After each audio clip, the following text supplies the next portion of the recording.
In the name of Allah, who gives, gives, and forgives. Worthy Chief Minister and the enlightened audience. April 8, 2003, Baghdad, bloodbath. Your Honor, when Baghdad fell on April 8, no one could have imagined that 2 years later, a triumphant United States would be thinking that the attack on Iraq could have been a mistake.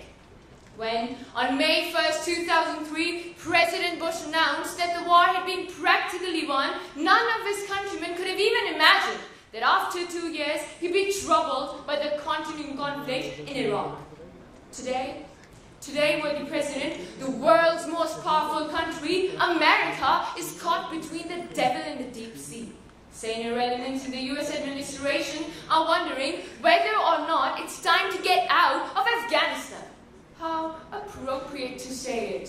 War is not a solution to every problem. If the US persists in continuing the occupation, whatever pretext, its intentions on attacking Iraq would be seen as no different from the erstwhile Alexanders, Hitlers, and all the other slaves of ambition.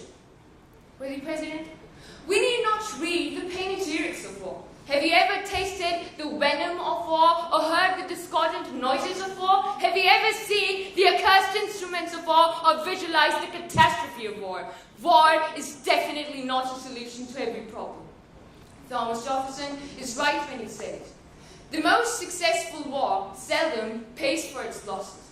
Worthy President, we must say goodbye to war. We must bid farewell to terrorism and religious proliferation. We must bid farewell to the Turaburas, the forces of injustice, wickedness, and naked aggression. We must stop the airline on the so-called war on terror and the so-called proxy war on the western borders and save ourselves from the threat which will take us back to the Stone Age.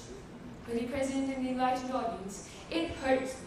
And it saddens me to tell you all that when we become a forced ally in the so-called war on terror, we hear the cries of shepherds in Damadula, the sighs of recruits in Durgay, we hear the mourning of advocates in Quetta, and the hideous smell of burnt bodies in the locked cages of Santoka. Dear audience, in the end, I would like you all to recall the Treaty of Hudaybiyah, which resulted in the conquest of Makkah. At that time, majority of the Muslims wanted revenge and war. But our dear Prophet Hazrat Muhammad neglected war and signed the agreement. Apparently, it was against the interest of the Muslims, but, worthy President, the end was so glorious that all Muslims entered Makkah as conquerors, not as visitors. Furthermore, I'd like to pronounce my conviction that we may adopt a war-like strategy for the resolution of our problems of gigantic magnitude, but not the war itself. I'd like to wind up my submission by quoting John F. Kennedy.